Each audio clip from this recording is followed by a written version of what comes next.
Assalamualaikum warahmatullahi wabarakatuh. Bismillahirrahmanirrahim. Alhamdulillah wassalatu wassalamu ala Rasulillah wa ala alihi wa sahbihi wa mawala. Amma ba'du, fala haula wala quwwata illa billah.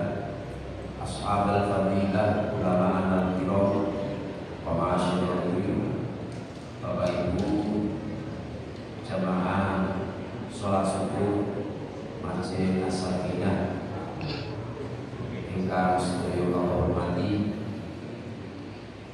Pagi ini kita sudah sampai pada insyaallah pertengahan bulan Ramadan tahun ini. Mungkin kita bisa menyelesaikan, menyempurnakan puasa Ramadan tahun ini kanthi sae lan sempurna. Allahumma amin ya rabbal alamin. Di antara peristiwa dalam bulan Ramadan, kita tahu adanya nuzulul Quran atau kita kenal dengan turunnya ayat Al-Quran. Hal ini dibuktikan dengan ayat Al-Quran yang berbunyi inna anzalnahu fi lailatul qadr wa ma adraka ma lailatul qadr. Lailatul Qadar hanya ada pada bulan Ramadan. Tentu yang dimaksud Al-Quran turun pada Lailatul Qadar itu yakni bulan Ramadan. Ada ayat lagi yang mengatakan syahrul Ramadan alladzi unzila fihi al-Qur'an hudan lin-nasi wa bayyinatin minal huda wal furqan. Ini sangat jelas bahwa buku petunjuk arah kehidupan kita agar tercapai dunia dan akhirat, tercapainya dunia akhirat yang sejahtera, yang selamat dunia ini selamat akhiratnya. Buku pedoman kita yakni Al-Quran. Saya kira sederhananya, bila mana panjenengan beli mobil, sepeda motor merek tertentu, nanti oleh dealer akan diberikan buku petunjuk bagaimana merawat mobil dan sepeda motor itu sendiri. Sehingga kalau ingin motor dan mobil awet, maka ikuti arah petunjuk perawatannya. Jangan sampai tertukar. Mobil A pakai buku petunjuk mobil B atau sebaliknya. Insya Allah dia tidak akan awet, malah gampang rusak karena gak sesuai kalian petunjuk. Ya sepeda motor rusak nanti budal Cipayu, dirombengi ditimbang dirosokne Cipayu, dan yang terusnya uang rusak yo rapayu mawon ditimbang rapayu bon. Oleh karenanya di dalam Al-Quran, karena sebagai buku petunjuk, tentu isinya berbagai macam petunjuk dalam kehidupan kita, tidak hanya berkaitan dengan ibadah, namun juga ada kaitannya dengan ekonomi. Masalah ekonomi, masalah berumah tangga, masalah bermasyarakat, dan tentu juga masalah berbangsa dan bernegara.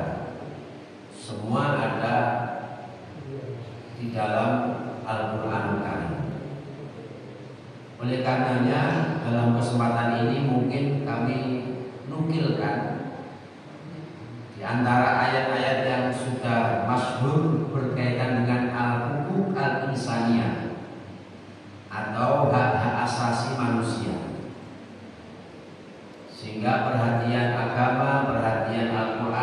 urusan sosial bermasyarakat ini sangat intens banget, sehingga muncul hak-hak asasi manusia di dalam Al-Quran yang jumlahnya puluhan.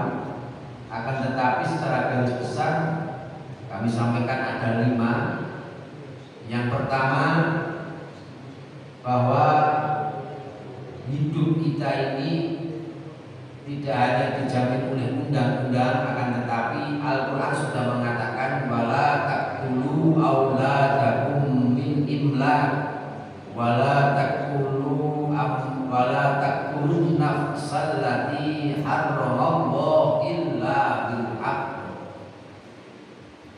Ini ayat yang menunjukkan ada larangan bagi kita untuk merampas hak hidup orang lain.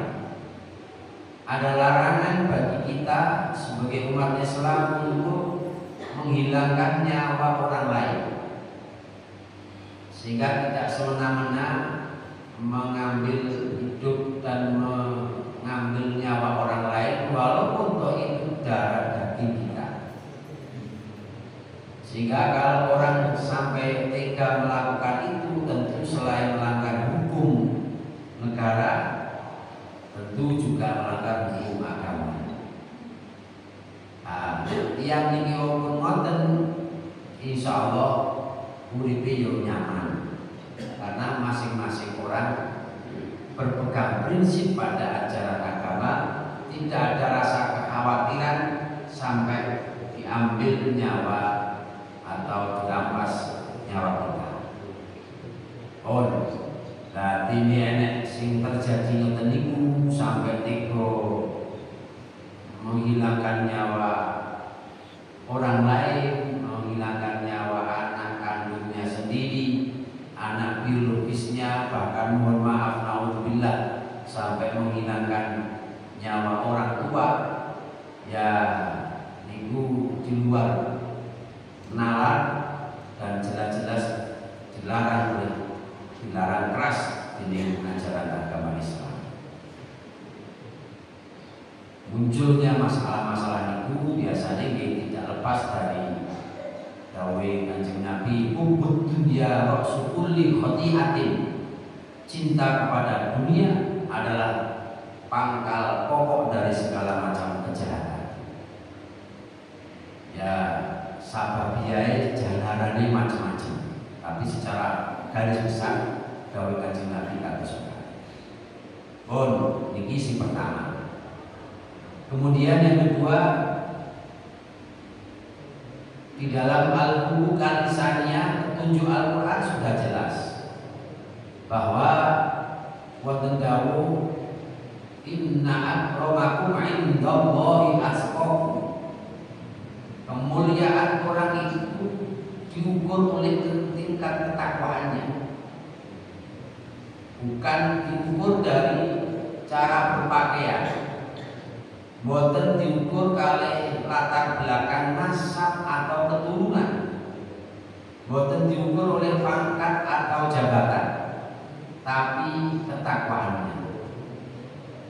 Sehingga kalau orang melihat dan mengukur kemuliaan di hadapan Allah, di sisi Allah, itu kalau diukur dari pakaiannya, mungkin sing dianggap wong apik wong mulya iki mergo sing gawe sarung.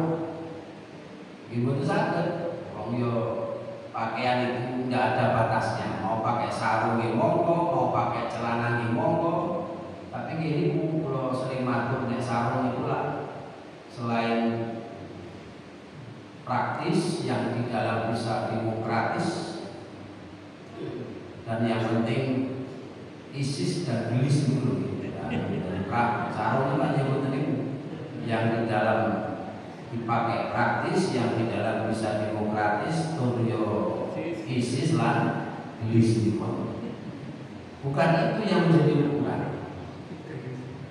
Ataupun mohon maaf, yang menjadi ukuran pakai jubah, pakai serban, sopir tukang sapu di Arab Saudi itu pakaiannya menjadi.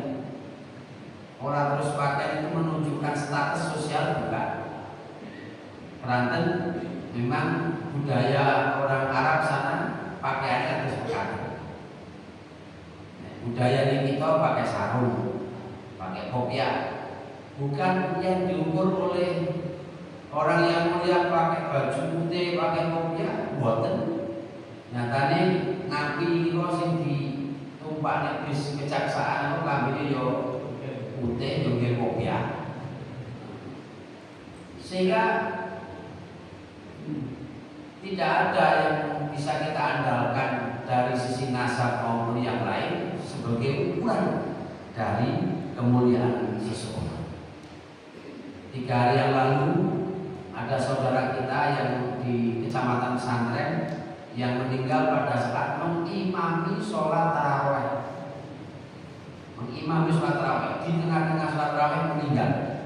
Niku yurane sing nyeluk ustaz, yurane sing nyeluk kiai, yurane sing nyeluk gus, yurane sing nyeluk al-mukarram, wis kok biasa sak.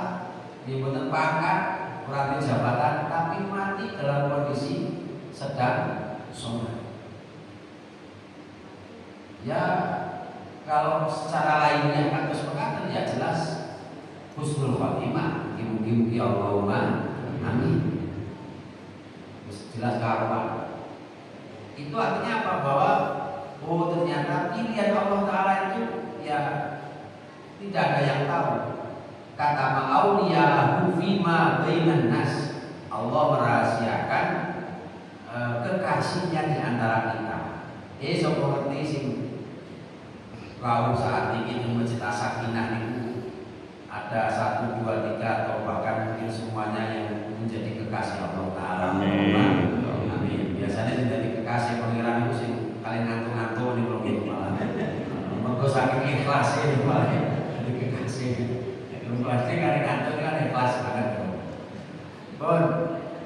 Jadi itu sehingga kalau saya melihat, mohon maaf, ada pikiran kaitannya dengan nasab, saya kira itu positif banget karena untuk menambah wawasan keilmuan kita dalam hal urusan nasab.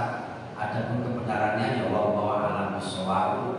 Kalau saya melihat syirarul alamina lahu umuli idza faqatahum zakarul juhuda wa khairun nas bi syarafil qadimi aqwa li nafsihi syarafan jadida. Jadi tidak menjadi ukuran enten dawuh atas perkataan itu. Kemudian yang ketiga, Bapak Ibu yang saya hormati, kalau melihat dari ayat Al-Huquq Al-Lisaniyah yang ketiga, ada ayat yang mengatakan persamaan derajat. Ada ayat yang menukil tentang derajat kita di mata Allah Ta'ala hukumnya sama. Ningkakarin awusa, baik laki-laki maupun perempuan itu punya potensi, punya kesempatan yang sama, sehingga tidak ada yang lebih di antara kita dan tidak perlu ada kecemburuan sosial. Sebab dulu ada perempuan yang namanya Ummu Salamah sempat protes kepada Nabi berkaitan dengan merasa diskriminasi antara laki-laki dengan perempuan. Akhirnya ayat turun, wala tatamannau ma faddalallahu ba'dukum 'ala ba'd lirrijali nasibum mimma iktasabu walin nisa'i nasibum mimma iktasabu. Jangan sampai ada kecemburuan sosial di antara kita, sebab hakikatnya satu keberhasilan yang diraih oleh laki-laki maupun perempuan itu tergantung tingkat kesulitannya. Lanang oleh nek ndeledek yo ndeledek mawon. Tapi nek wong wadon oleh nek semangat tenanan insyaallah nggih sukses. Nyatane Kediri punya wali kota perempuan. Gitu nggih. Gubernur Jawa Timur yo wedok. Nah, gitu sing lanang nyanyi. Gubernur wedok, wali kotanya wedok, menteri keuangannya yo wedok, menteri peranan wanita yo wedok. Artinya peluangnya sama, tidak ada kecemburuan sosial, derajatnya sama, karena kita diciptakan dari bahan yang sama. Tergantung tingkat kesungguhan kita, tingkat keseriusan kita di dalam meraih sebuah harapan. Makanya ya sekarang sudah banyak wanita karir yang itu sebenarnya dari dulu sampun wonten, termasuk Sayyidah Khadijah, istrinya Kanjeng Nabi, itu sebagai pelaku usaha. Beliau tidak hanya jutawan tapi bisa jadi miliarder yang sangat disegani, wanita yang berpengaruh. Dulu ada yang nama Sayyidah Fatimah, putrinya Kanjeng Nabi, istrinya sahabat Ali bin Abi Thalib karramallahu wajhah. Jadi itu dulu banyak sekali wanita-wanita hebat. Mungkin kalau di Indonesia ada namanya ibu kita Kartini yang namanya Harum itu. Harum namanya. Ibu kita Kartini itu namanya Harum. Ibu kita Kartini, putri sejati, putri Indonesia. Terus Harum namanya. Yo, pokoknya dia nih plaset-plasetnya itu pintar namanya. Harum namanya. Sing ada maghrib itu semua jenis saat. Kayaknya saat ada maghrib. Ya Allah.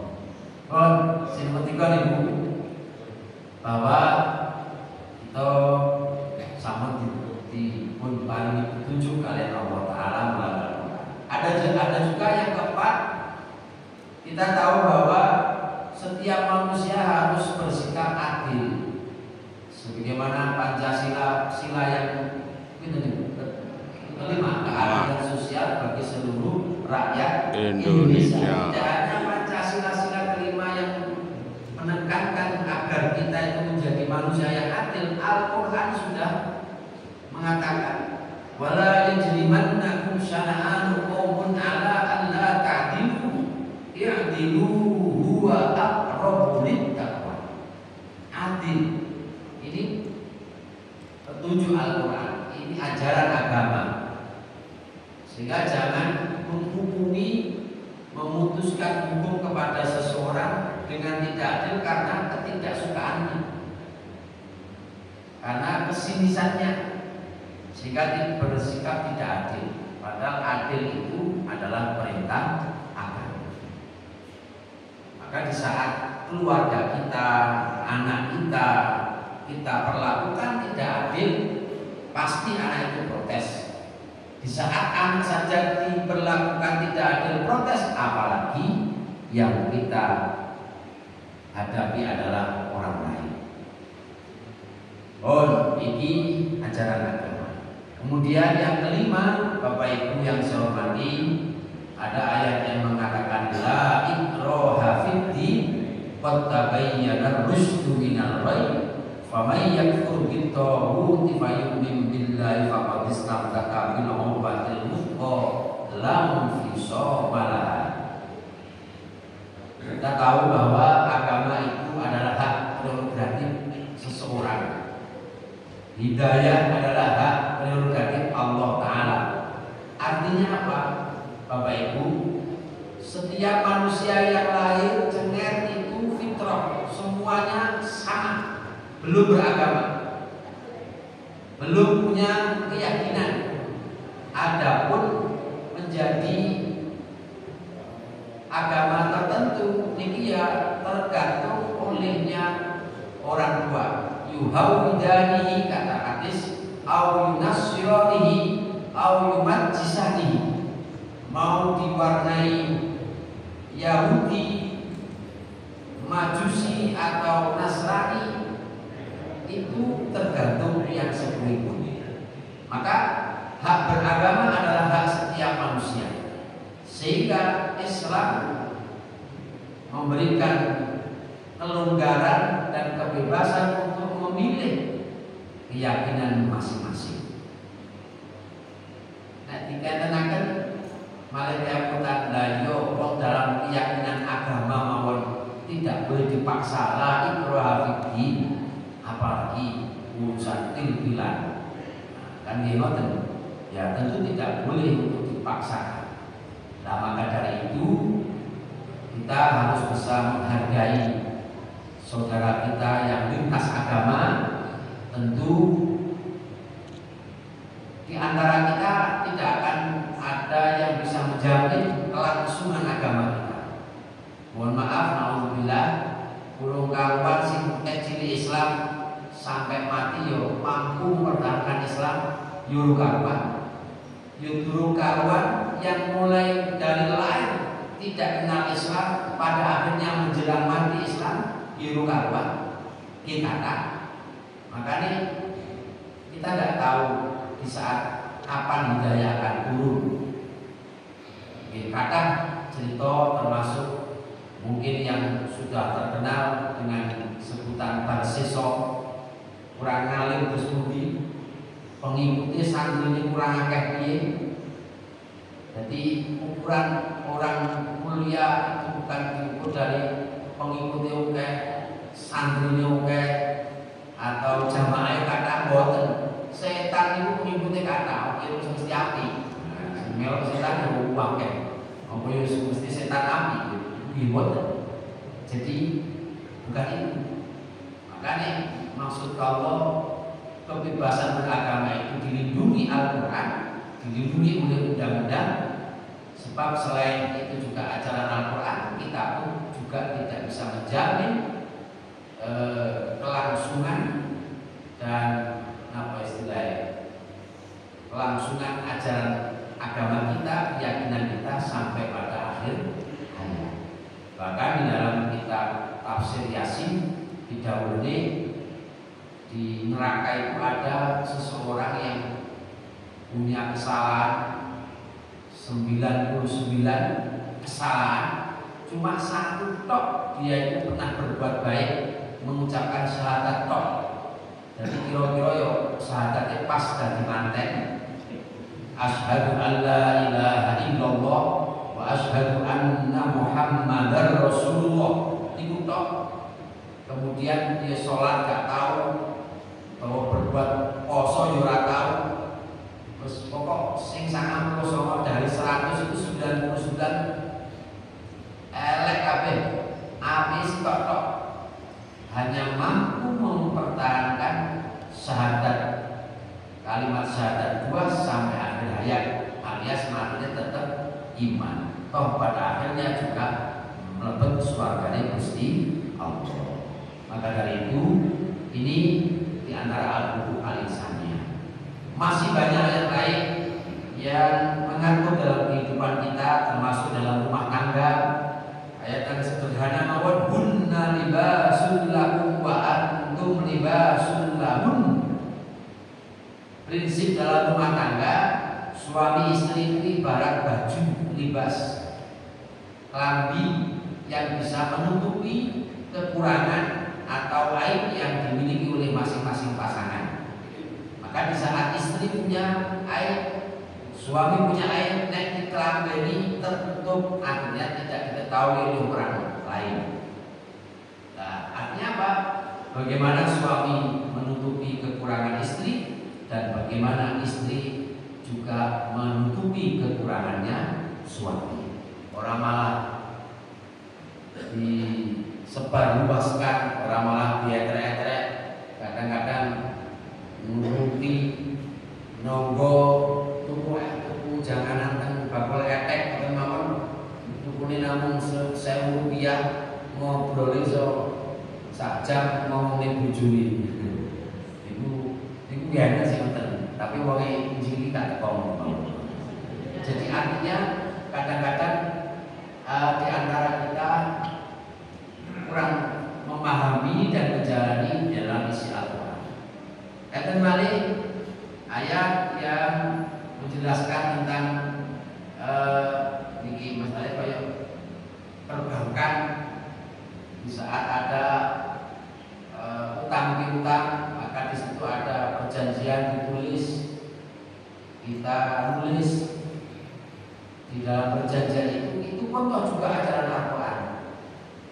Ajaran Al-Quran, idza tadayantum bidainin ila ajalin musamman faktubu, tulisan. Boten namung perbankan mawon, tapi ke siapapun juga ditulis. Kadang-kadang enten to sing punya pikiran, mosok ora percaya karo gurune, mosok ora percaya karo kancane, kok dadak ditulis barang. Bukan masalah percaya dan tidak, tapi ini ajaran Al-Quran. Idza tadayantum bidainin ila ajalin musamman faktubu. Termasuk mana? Dawuh qaulun ma'rufun wa maghfiratun min shadaqati yatba'u hada. Ucapan yang bagus, jawaban yang enak didengar itu lebih baik daripada pemberian yang menyakitkan. Qaulun wa ma'rufun. Ucapan sing apik, ngapunten dereng saged, ngapunten lintur ta, ngapunten jawaban yang enak. Kuwi luwih apik katimbang awet tapi disertai dengan omongan sing ngelengit. Napa ngelengit? Ngelengit itu yo ngelengit. Melarane ya saiki tapi ngelarang. Iki ngelengit. Pun nggih mawon ayat kekuatan sing menyangkut dalam hal menuntut wau sing pasti bahwa hudal linnas wa bayyinatin minal huda wal furqan. Napa mawon terjawab di dalam Al-Qur'an. Bahkan huwa pun sudah terjawab di Al-Qur'an.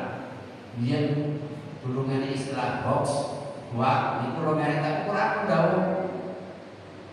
Ana dawuh inja aku fasikun binabain fatabayyanu. Nek krungu informasi sing gak jelas yang menginfokan orangnya tidak dipercaya yo tabayyanu, klarifikasi, tabayun sih diperjelas dulu, ojo langsung percaya. Nah ini kan sudah ada jawaban fatabayyanu, klarifikasi. Orang langsung diterima dengan apa adanya, sehingga kadang-kadang informasinya itu mengadu domba, memprovokasi atau memfitnah, sehingga menjadikan perpecahan di antara kita. Maka harus kita tabayunkan dulu, kita klarifikasikan dulu atas kebenarannya. Di masalah buah ini wis zaman Kanjeng Nabi wis enek. Putrine Kanjeng Nabi, putrine Sayyidina Abu Bakar garwane Kanjeng Nabi riyen kena fitnah. Jadi nek awake dhewe enek bahasa-bahasa fitnah, enek ruwet niku ora perlu kaget. Enek persaingan, enek Kanjeng Nabi anyar, ora usah kaget zaman Kanjeng Nabi wis enek nabi palsu, nabi kawin iki wis enek jenenge Musailamah al-Kadzdzab. Jadi hal-hal biyen ngoten wis kathah. Contohnya kata dulu ada namanya teror sampah masyarakat yang berusaha untuk supaya dia punya nama baik di mata masyarakat, terus dengan cara nyogok. Nah, duwe mati titip wong, aku kok nek mati tulung sama menio saya. Kalau yakin dia kurang jelek tapi dia berani untuk memberi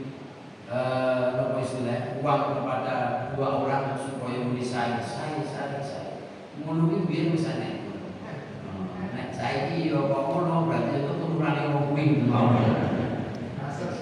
saya ini tolong ya Allah pokoknya ini kajiannya gimana dan mau berkatan mudah-mudahan ada guna dan manfaatnya ini dalam rangka menyongsong nuzul Quran, turunnya Al-Quran yang diturunkan secara 3 kali tahapan.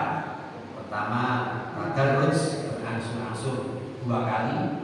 Yang kedua, yang pertama tadarruj berangsur-angsur, yang kedua juga sama.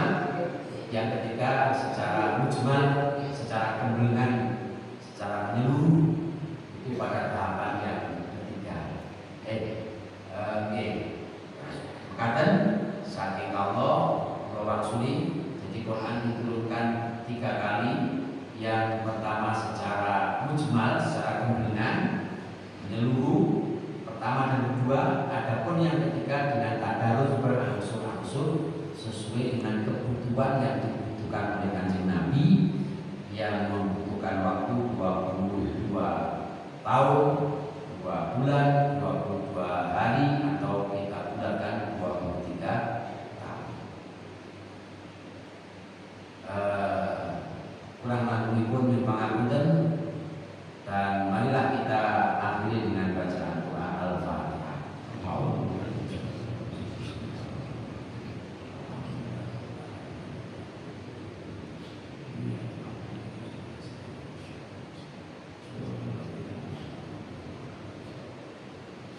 Bismillahirrahmanirrahim. Alhamdulillahirabbil alamin. Hamdan yuafi ni'amahu wa yukafi mazidah.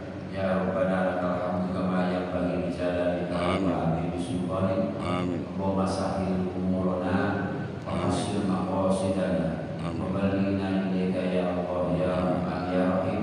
Rabbana ijma'na jam'an marhuman. Allahumma anfa'na bima 'allamtana wa 'allimna ma yanfa'una wa zidna ilma. Allahumma ya Allah waqshif anna minal bala'i ma la yakshifu ghairuh. Allahumma khtim lana bi khatimatis sa'adah. Rabbana atina fid dunya hasanah wa fil akhirati hasanah wa qina adzabannar. Subhana rabbika rabbil izzati amma yasifun wa salamun alal mursalin walhamdulillahi rabbil alamin. Assalamualaikum warahmatullahi wabarakatuh. Waalaikumsalam.